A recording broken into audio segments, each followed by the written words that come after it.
Hello and welcome back to another Gunblob review. Today we're taking a look at another weapons kit, the giant Gatling from Gundam Build Fighters. Now, getting it out of the hands of my Gustav Karl, we can take a look at the, well, close enough to the default configuration. There's not really any articulation to talk about outside of the barrels can spin, if you want to do that.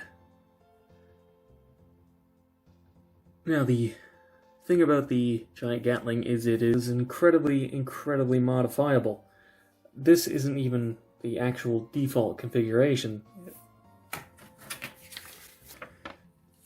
As you can see, I made a few modifications. But I mean, that's just sort of the deal with these build weapons, is that it basically just uses a ton of 3mm ports so that you can just go crazy with whatever customization you want. Speaking of customization, give me a moment.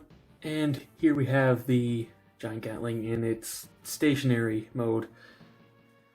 Personally, I'm not a huge fan, but it is usable. Now, there are still a few other parts on the runner. Namely, most importantly, the alternate barrel, which has enclosed barrels. And it's slightly longer. I wasn't planning on using it, so I didn't cut it off the runner, but it attaches on exactly the same way. Also, you have an additional handle for the back, which is for 1/100 scale kits. If you wanted to give this to a Master Grade or a Re 100, you can do that.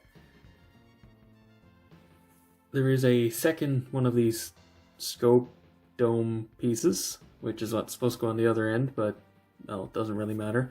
Also, there is this scope piece, which has a peg on the side, which is just a variant piece. You have a bunch of different caps, 3 of these rectangular ones and 4 of these round ones. They just have a 3mm peg on the bottoms of them. You also have this piece, which I have no idea what it's for. You have 2 of them, and it doesn't say anything in the instructions, so I don't know. Also, you do have this arm, which has a peg on either end and hinges in the middle, and again, it's just an additional part you can use for whatever.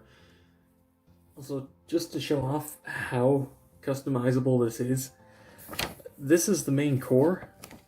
I'm showing it in the instructions because it's easier than taking it apart again. There's a port on either end, and then 4 around the center.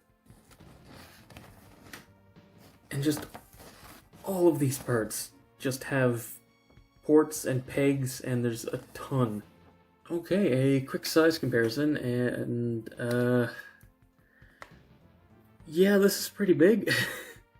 I mean, it's kind of in the name, Giant Gatling, but yeah, I honestly was slightly surprised by just how massive this is. The barrels are super long. I mean, the Gustav Karl is a pretty big kit for a high grade, and even then, it looks pretty big in its hands, so yeah.